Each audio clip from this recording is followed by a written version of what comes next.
This podcast may contain adult themes and strong language.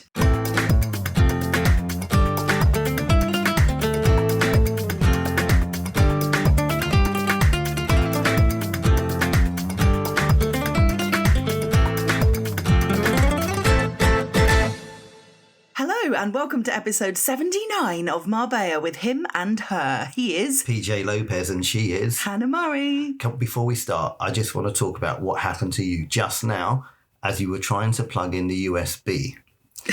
Right. So I can't remember how long ago, but something came up on Facebook which said that when you're trying to plug in a USB to a computer or anything else, you try to plug it in, you think, I've got this right, got that around the right way, and you try and plug it in and it won't go in. So you turn it upside down and then it doesn't go in. Then you turn it back up the other way and it goes in straight away. Every time. And it just happened again. Why does that happen? Literally every time. It's so weird. You go to put it in, doesn't work. Turn it around, doesn't work. Turn it back again. Works. So it's always the way you first started. Yep. But you have to go through that whole thing of it's upside so weird. down first. Yep.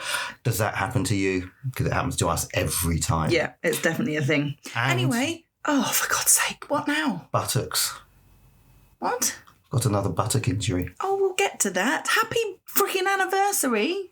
It's our anniversary. It is our anniversary. Today. It was on this day, 8 years ago, that we officially got married in Gibraltar. And it seems like yesterday. No. I was looking at the Facebook comments, lovely comments. Yeah. And I think someone said that we're right for each other, which Perfect is lovely. for each other, which sounds so different to you deserve each other. Yes. That also can mean nice things, but yeah, I know what you mean. We always celebrate the anniversary present. Mm-hmm. We like to give each other a present depending on the anniversary. And this year is bronze, which is very difficult. Straight away you think of like bronze statues, which we don't have any of in the house. We're not a bronze statue kind of. Statues are really cheap either. No, they're not. Okay. No, bronze statues are really expensive. So you didn't get a bronze bust made of my head, no? I didn't, no. I was looking at bronze statues that were really, really expensive, really heavy, and also not of anything that I thought we'd particularly like. And then I saw that they're really small, but two little eagles. And I thought, well, Crystal Palace, eagles. So I got you a couple of bronze eagle statues. They're not really statues, they're tiny, but I did think you got me the Third Reich. But it's not, they're eagles. They're eagles. I could have got a bronze bust of your bust. You could. But there's not enough metal in the world for that. Thanks. And I'm not sure it's something I would want. So I got you bronzer. It was lovely. It was perfect. Charlotte Tilbury bronzer. And I need more bronzer, so it's literally perfect. And I don't know what shade you are. No, you got me medium. I think I'm medium. Yeah, I hope you're medium, but you better go and check. Yeah, I'm going to go and check. Thank you. Perfect present. Love you. Love you too. Last week, we went to Dominion Beach, which we'd not been to before. It's on the way to Estepona. And Karen Danzig, fabulous singer, friend, and also does the choir, leads the choir that I'm in, which we're starting up again in a few weeks' time for Christmas. Can you believe it? She was singing. She had a gig at Dominion Beach, so there was quite a big group of us that went and had dinner and had a sing and a dance. Lovely venue, right on the beach, really, isn't it? Overlooking the beach. Yeah, and it's part of a development, so most people were there, we assume, lived there. Yeah, or on holiday there. Yeah, that's true.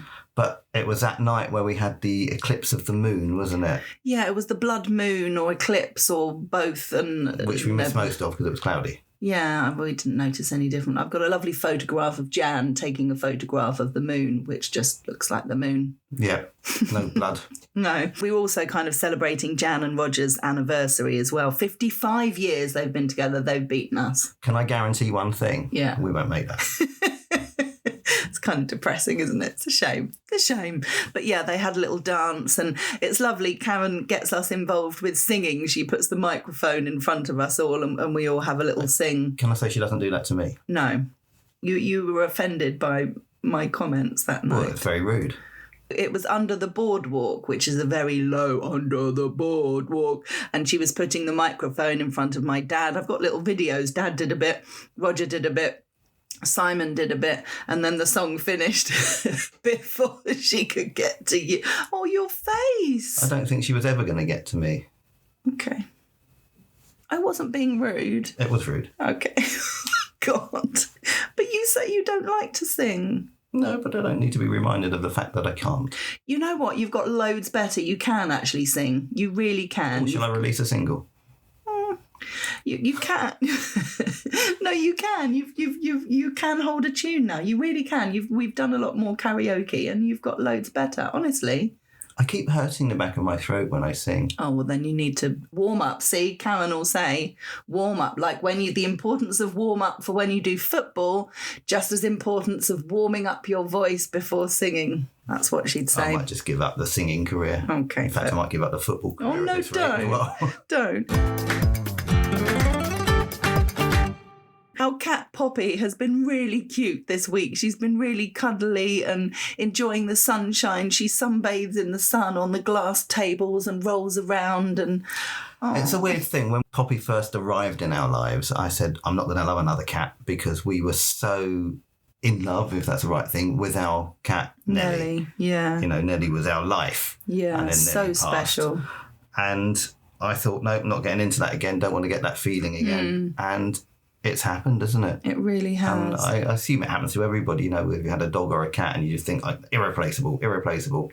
And I think Nelly is irreplaceable. Oh, yeah, it's not that we've replaced Nelly. It's just that we now have a new cat who we love. Official, we have a new cat. Yeah. And I managed to pick her up the other day and have her so her belly was exposed on my lap, which we used to do with Nelly all the time. Yeah, I've done that with you a few times. We weren't sure that we'd get there with Poppy, but we have. She stayed there for a good 5 seconds before wriggling to get away. Yeah, she's not quite there, but she's getting there. Yes. I've had some fascinating people on my show this week, some really interesting discussions. Lesley-Ann Jones, I've interviewed her a few times. She's brilliant. She's a biographer, and she has written books on lots of big rock stars and musicians, and she often becomes friends with the people she writes about. She's so good at what she does, and she's a lovely person. She was friends with like David Bowie, and she went on tour with Queen. She's a journalist and an author. And her latest book is called Love, Freddie. And it's all about Freddie Mercury and the fact that he had a secret child, a secret daughter. I sort of remember seeing this written somewhere. Was it with the woman that he was in love with before? No. It's not? No. Oh. So he was really good friends with this couple, and he basically got drunk one night and slept with the woman he was friends with, her and her partner, and she ended up having his baby. So really quite complicated, and they obviously had a bit of a fallout for a while, but then they decided to kind of raise the child together. And embrace it. Yeah. Freddie used to write kind of diaries, kind of notes, and talking about his whole life and his career. He went back and talked about his childhood and things and left it to his daughter a few weeks before he died. And she has kept it to herself until now. She actually got in touch with Lesley-Ann Jones and said, I'd really like you to share this story, and it's all about their relationship together, Freddie Mercury and his daughter. Wow, amazing that they had a relationship. Yeah. And it was secret. I mean, nobody knew that. No, really Can she incredible. Don't know, not sure. Because she wants to keep herself dressed. She doesn't want to go public. Nobody knows who she is. She's okay. Fair enough. I follow Michael Jackson's daughter on TikTok. Paris, yes, and she is very outspoken. She talks a lot about her father and a lot about his music, and she sings as well. And she's actually got a lovely voice. Oh, amazing. Yeah, it was lovely chatting to Lesley-Ann, and it got sort of emotional at the end. She said, I feel like if there's a lesson from any of this, it's hold your loved ones and family near. And it was really poignant, really nice. Something completely different. I interviewed a woman, a female scientist, who'd written a book talking about the real science behind the death of dinosaurs. We've been led to believe for thousands of years that it was an asteroid. An asteroid hit and wiped out the dinosaur population. And she said that is absolutely not possible. There's been lots of scientific research to prove that that could not have happened. But the the science community, if you like, don't want to believe that, don't want to listen, the usual. And she said it was the impact of volcanic eruptions that happened in India and then the sort of climate change that followed, which is what did it. And she said she's researched a lot into it and proved it, but people don't want to know. That climate change, is that because there was too many cars on the road? No, not back then. This leads right into the conspiracy stuff as well, because when we talk about climate change now is very much blamed on human consumption. You know, gas, electric, coal, cars, pollution, etc., And yet we've had climate change throughout the millenniums, whatever you want to call it. Oh, definitely. So it is something that I think the Earth is susceptible to. And it's not just about they say, but it's because of dinosaur farts. That's what did it, lots of methane and stuff. But one of those things, I don't think we know enough about science. And I think it's very funny when they say, the scientific community have researched this, but they changed their mind so many times. Oh, yeah, and new evidence is found. Big Bang Theory. No, it wasn't Big Bang Theory. God made Earth. No, it wasn't God made Earth. It was just so many different things. It's like, where and what do you believe? Well, she said that with the kind of similarities between what happened then and climate change now, she said, we've been talking about climate change and scientists have been trying to warn governments about the effects of climate change and how more needs to be done over the course of many, many years. And she said, people didn't listen. And now people are starting to listen. And she said it's just too late. She reckons we've got about 50 years left and then we're all doomed. Really? Yeah. Is that what the science community think? No, that's what she thinks. Ah, okay. But quite depressing. I was like, well, what do I play now? Kylie Minogue, I should be so lucky. You know what I mean? It was. I will say there's a few volcanoes going off in certain places that have been dormant for a while, aren't there? You see, things are happening. Yeah. Dinosaurs will make a return. Yeah. Wipe us out, dinosaurs come back, and we go through the whole process again. Yeah. Well, exactly. That could be a thing. I will say that we were in a queue in Carrefour yesterday and there was a guy that looked very much like a Neanderthal. No, seriously. Did not expect you to say that. Why didn't you point him out to me? Well, that's rude. You didn't need to point it out to him, point it out to me. Very strange. Very big, lots of hair on his eyebrows and big, protruding eyebrows. And just features of a Neanderthal. Oh, I wish I saw him. I also caught up with the lovely Marc Abraham OBE. I've interviewed him loads over the course of the last 15 years, I reckon. He's amazing. He's the biggest dog lover I know, and he's a campaigner, an animal rights campaigner, and he's managed to get laws passed in the UK. He's trying to get one passed in the States. Lucy's Law, he got passed it through the UK government, which basically protects puppies. You cannot buy puppies from puppy farms or pet shops anymore in the UK. It's illegal. So they have to be bought either through a proper breeder where you'd go to the house and see the puppy interacting with its mother, which is, he said, there's the key thing. If you're buying a puppy, you must see the puppy interacting with its mother. Otherwise, the puppy will have been taken too soon from its mother, which can lead to all kinds of problems. So he did that in the UK. They're trying to get something similar passed in the States. It has been passed in certain states. So again, it's state run. It's not the whole country. And he's now made this film called Dogspiracy, which we watched ahead of the interview that I did with him last week. Got lots of dogs in it, hasn't it? It has got lots of dogs in it. And it was incredible. What a film. Really, really affected me. It shows you all the puppy mills, which is the American equivalent. A lot of it happens in Pennsylvania, where the Amish are. It's a big, big money-making thing. And the interesting thing is, I said to Mark, so often we talked about the word tradition, and we were talking about it last week with bullfighting. Tradition is a word that is used to justify things that have been the way they are for a long time. And Mark said, I hate that word. It's like such a cop-out. It is a cop-out because we don't have gladiators fighting in a ring anymore, do we? But that was tradition. Or slavery, Mark said. That's the biggest thing to poo-poo that argument. Yeah. So these people, I don't think necessarily are aware that they're doing something wrong. because it's just the way they've always done a it. Family business handed down definitely. through the generations. They're all family business, and there's so much money in it, and there are so many pet shops around America. The statistics on the film actually said that 80% of dogs that people own in America have come from a pet shop, aka a puppy farm. But when I was growing up, that's where you would go to get a cat or a dog. Yeah. Or a hamster or a rabbit. Absolutely. And in the film, he went to a couple of pet shops and he said, you know what, if you didn't know the backstory and the reality that these puppies were taken too early from their mothers, they've been driven around the country, they're probably riddled with diseases, haven't had a proper check, you wouldn't think there was anything wrong because the people in the pet shops are very nice and, oh, yes, here's a little... You'd think everything was perfectly normal. So you can't actually blame the public from buying them from these places because they don't know any different either a lot of the time. So it was very, very educational. So if you can get hold of it, Dogspiracy, it's available on various different outlets. Have a look online. The website is just dogspiracy.com, I think, so you can look it up there. But yeah, really, really interesting. And more importantly, the message is if you are buying a dog or a cat, come to that, get it from a proper breeder where you know that they've interacted with their mothers and that they are legitimate.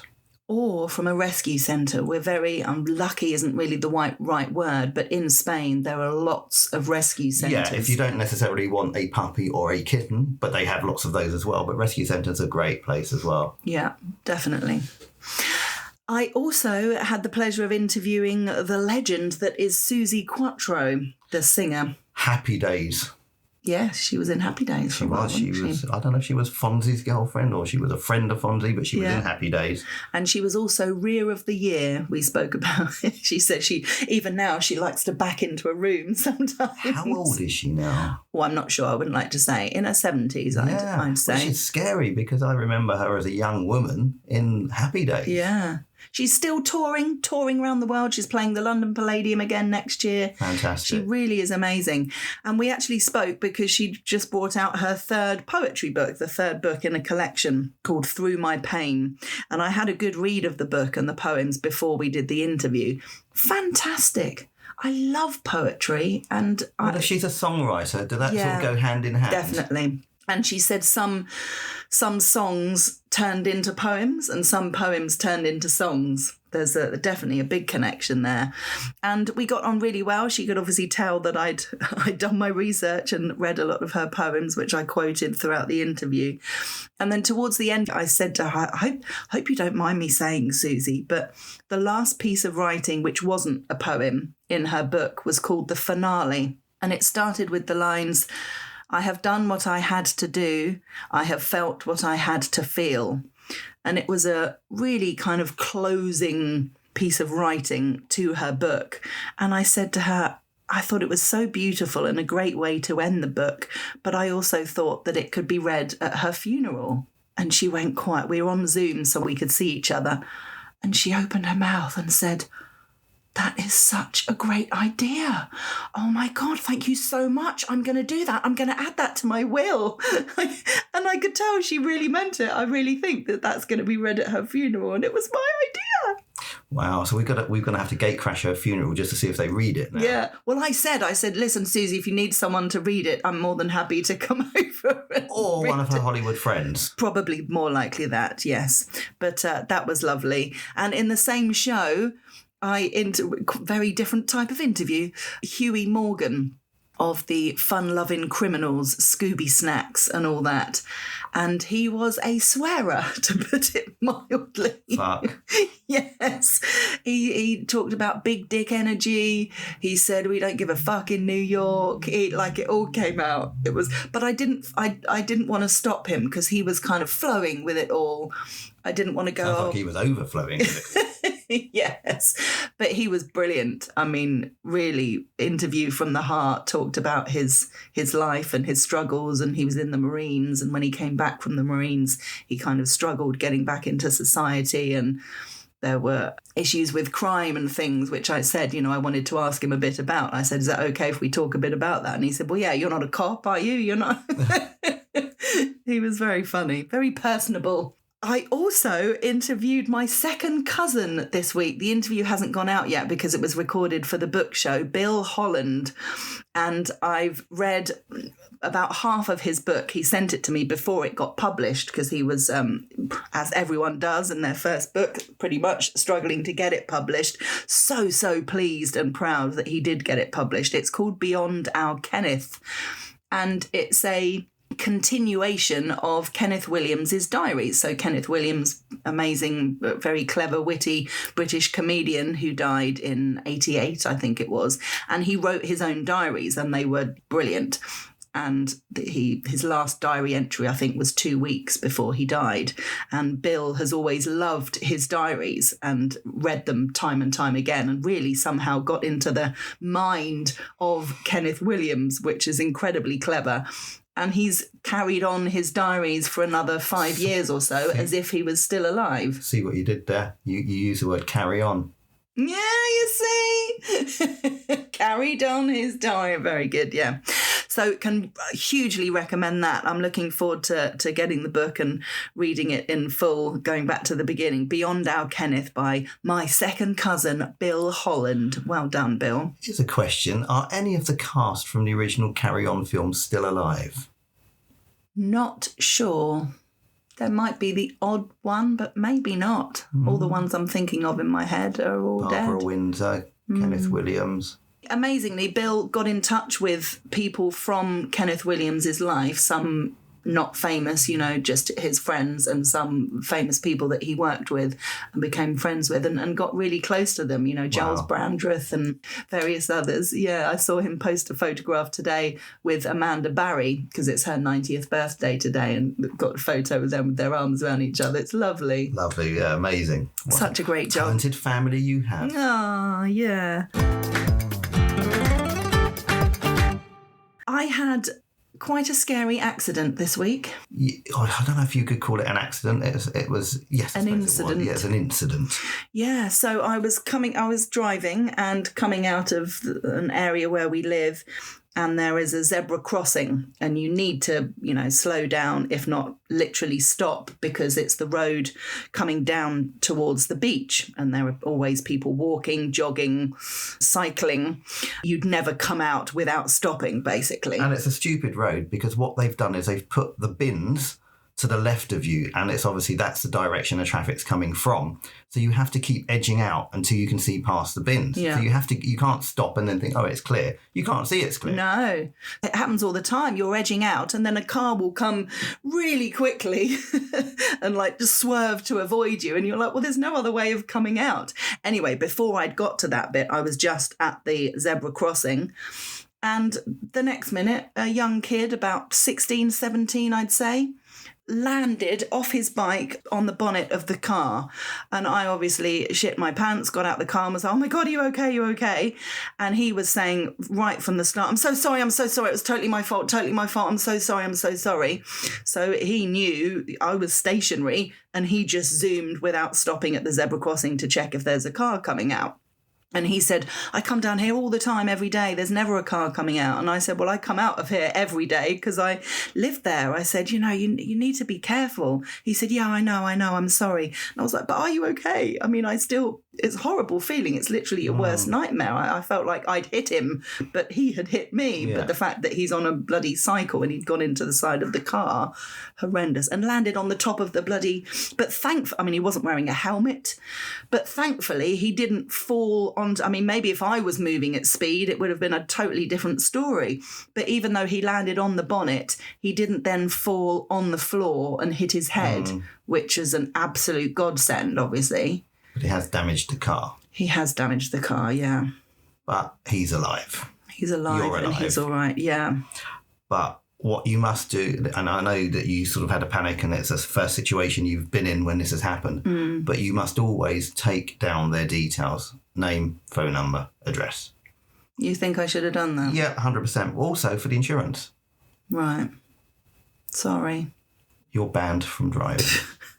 Well, you can imagine I was adrenaline. I was shaking. Yeah, it was horrendous. To try and think properly in that situation is difficult, but just bear in mind that's first thing you need to do always is just get details, take a photo of the damage, blah, blah, blah, the whole thing, just so you got it documented. Yeah. Because there are some unscrupulous people out there that will basically try and reverse what happened. Yeah, I know. I've seen people hit the back of a car before and then, a few months later they say, no, they reversed into me and all sorts of things. So, you just unfortunately can't trust anybody to be honest. Yeah. Which is sad.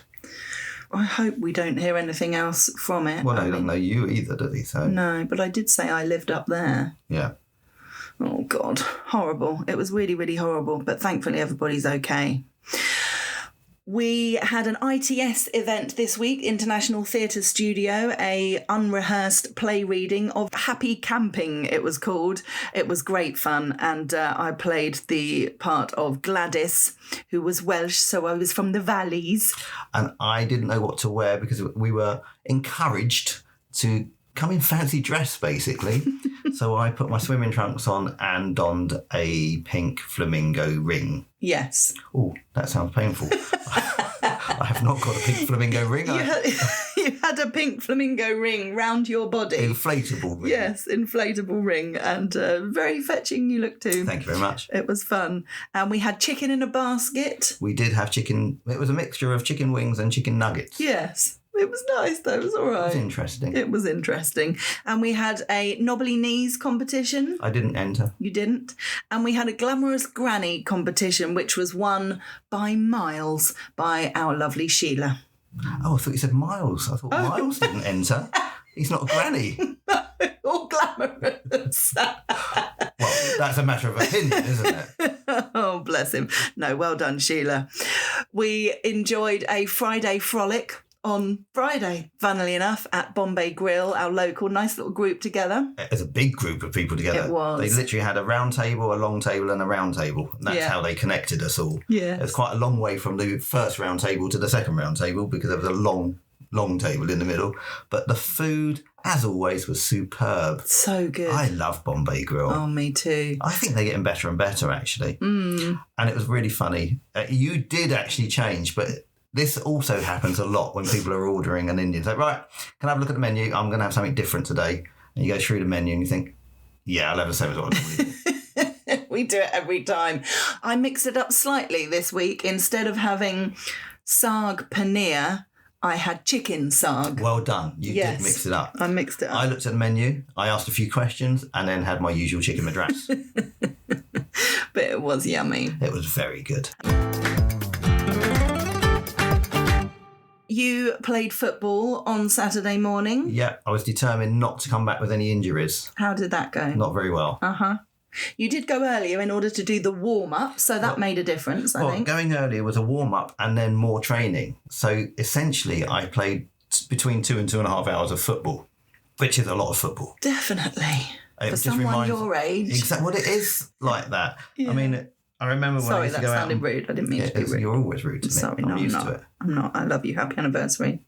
Shut up. So when I was young and say to my mum, I'm going out to play football, and I'd come back hours later playing football non-stop. Well, that's pretty much what I did at the weekend. Yeah, except you didn't call me mum. No, but it was good fun. I love it. It's just that I think my body's getting used to doing things it hasn't done for many, many years. And sometimes it's rebelling. Your fingers are really swollen. You had to take your wedding ring off the day before your wedding anniversary. So I went to save a ball. It was a good leaping save to the left, except I sort of stubbed my finger on a ball. So I jarred 2 of the fingers and they have both swollen up and gone blue. God. They're very painful. And you were kind of limping most of yesterday. Yeah, so last time my right buttock, but what was it called in particular? It was the... I don't remember. It doesn't matter. This time it was my left buttock. Okay. So I went to sort of, when you stick your foot out to stop the ball. Yes. But my trainers aren't the right trainers, really, because I'm in goal, so I thought I don't need to buy any new trainers. But my foot kept sliding. So I impromptu did quite a very long extended lunge, is the only way I can explain it. Beyond the point at which I would normally stop and not do it, it went quite a bit further. Oh, almost the splits. Almost the splits. Oh, and God. Yeah, I could feel it straight away. It's like, ooh, that hurt. But I don't think anything's ripped. Okay. It's just quite painful at the moment, but it seems to be easing already. But unfortunately, I didn't get a chance to rest it after it happened. No. You took me walking halfway around Belmadonna. Fuengirola. Torreblanca. Yeah, the stuff we needed. But yeah, we were in and out the car about 6 times. And each time it got harder to get in and out of the car. You were getting older and older, needing 2 hands to sit in the car and stand. Well, there was that point again. where you sort of crouched, then you can't crouch anymore, so you just fall into the car. So yesterday we had a lovely lunch at Chiringuito Oasis, which was gorgeous, fabulous location right on the beach. They ironed the tablecloths. I haven't seen that since upmarket hotels and restaurants in London. It was really nice to see. Really great care, great service, fabulous food. So it was in Fuengirola, but the far end of Fuengirola, Torreblanca, so almost at Benalmádena. We'd never been that far, to be honest, have we? No, I've never seen that section ever. No, you can actually drive all along the front of Fuengirola. We didn't. We went along the main road, but it took us quite a while to find somewhere to park. So we were a bit late for lunch. Yeah, well, we drove all the way to the end of the front line and then all the way back again and then up to the main road and then all the way along there and then had to walk a long way down. Yeah. In my discomfort. Yeah, sorry about Down that. a very, very steep hill. We were meeting Guy and Teresa, who live in Benalmádena. Well, Guy's kind of backs and And it forwards. was worth it just to do that. Of course it was. Absolutely it was. I Guy, went through the pain barrier. you did. Guy comes on my show every month on the book show talking about books and everything to do with books and publishing. He is the international sales manager for Penguin Random House.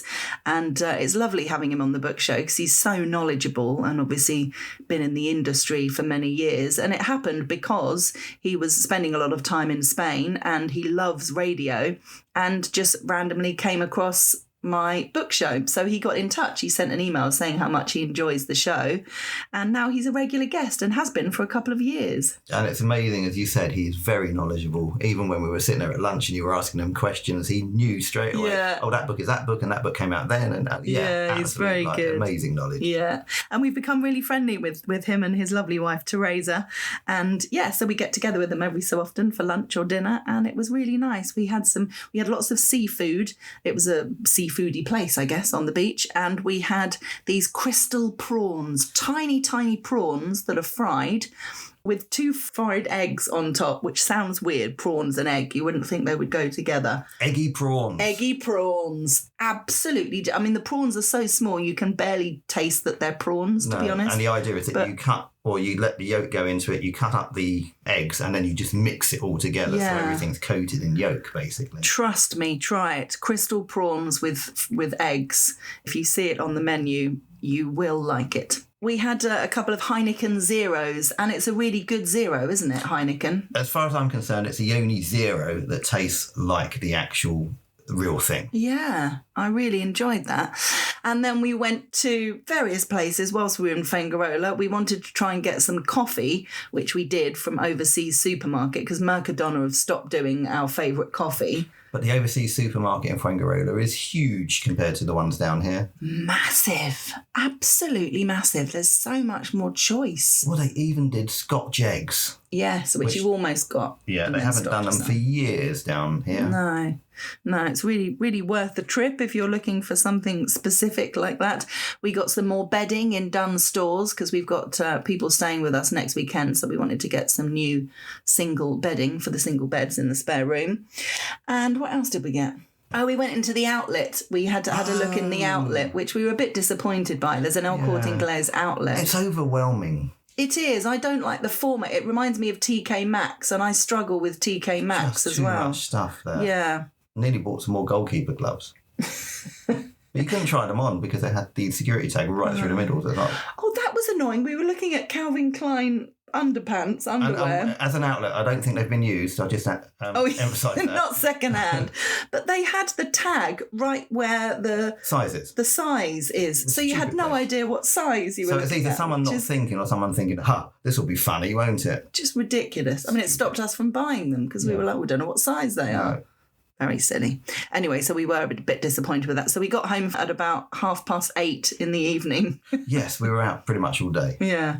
We went to Carrefour and we got some really nice cheese because we thought, well, we're not going to eat dinner tonight, so we'll just have a bit of cheese and wine when we get home. And then we didn't want it. We didn't eat anything else. No, and I wanted to go to sleep very early. Yeah, you were asleep by 10 o'clock. You were knackered. I was. I think it's the pain it makes you tired. Yeah. And you made me walk all day. I didn't make you. You were... And I played 2.5 hours of football. Well, yes, you did. Well done. I'm very impressed. Couple of articles from the Sur in English. There was a piece talking about inflation in Spain and how shopping baskets and clothes prices keep rising in Malaga and the Costa del Sol. It has some of the highest inflation rates in the country. Why? How is that fair? Don't know, because it's a big tourist area, so I think they keep cashing in on tourism. Yeah, it must be. They just think people here have got more money because it's the most expensive place to live. Yeah, and I think the tourists do tend to buy things because they are here on holiday, but it's not helping the residents because without a shadow of a doubt, the wages are not rising in the same way. Absolutely not. So it's making it more and more expensive to live here. Should we go to Greece? Okay. Experts, anything that has an article talking about experts in always makes me go, But anyway, experts warn of risk of torrential rains this autumn in Malaga and the Costa del Sol. It'd be nice to have some rain, then I won't need to water the garden. I think we had torrential rain last year because we filled the reservoirs. Absolute reservoirs? Reservoirs. Why are you laughing? Because it's still not right. Reservoirs. Oh, that's a bit better. Reservoirs or something you were saying. Reservoirs. No. You're bordering weird. I'd never thought I couldn't say that word before. Reservoirs. You just said exactly what I've said. Yeah, say it again. Reservoirs. That's what you just said, literally. Why are you laughing at me? I'm just laughing because it's fine now. So rude to me. Sorry. There was a debate. So last week we touched on the debate that we didn't want to get into too much about bullfighting. This week's debate in the Sur in English, we can. It was all about the Spanish tortilla. Is it best with or without onion? With onion. Yeah. Without onion, it's just like a dry piece of cardboard. Yeah, they did a survey and cardboard. Not cardboard, like I said first. Okay, 74.9% agree with you and say with onion. Well, we've tried it. When we couldn't get the onion one, we got the plain one. And it was like, but nearly choked on the stuff. No, absolutely. It was horrible, wasn't it? But that's obviously pre-made, and there'll be people saying, but you need to make it yourself, and the difference of making yourself. The other debate with tortilla is whether people want it runny or fully cooked. Oh, it's got to have a little bit of run. It's got to have a bit of run. 53.3% agree with you. So the majority of people agree with me. Yes, and me too. Apart from my wife, usually. No, I agree too. On this? Yes. On other things? Well, give me an example. I think if you listen back to the podcast today, you'll find a few. Anyway, it's our anniversary and we're looking forward to having lunch at Chef by Divot. Chef by Divot, yeah, they do an amazing, well, we hope it's still amazing, but they do an amazing Chateaubriand, which we will be sharing. And they give you a little mini barbecue so you can cook it yourself, so you have it exactly like you want it. Yes. And then we're going to come back here and probably enjoy the cheese that we bought yesterday. We forgot to mention a very funny photograph I took of you on the bed. God. I'm mentioning it because I want to put it as a photo when we upload our snippet. Yeah. So you couldn't take your dress off. I don't know if you were just sweaty or if it was a bit hot or don't both. Say, why do you need to say that? You didn't need to say that. It was just hard to get off. So you laid on the bed and said, can I pull the dress off? Yeah. So you put your arms in the air, but the position you were in, it just looked like you had arms and no body. You took a photo of me because I've just got two hands coming out like a T-Rex and just a lump. You can't see anything else. It's a real Jeffrey Dahmer moment, that one. Oh, God. Thanks. We'll leave it there. I think there's nowhere to go. It is goodbye from him. It's goodbye from her, weirdo. Bye. Love you.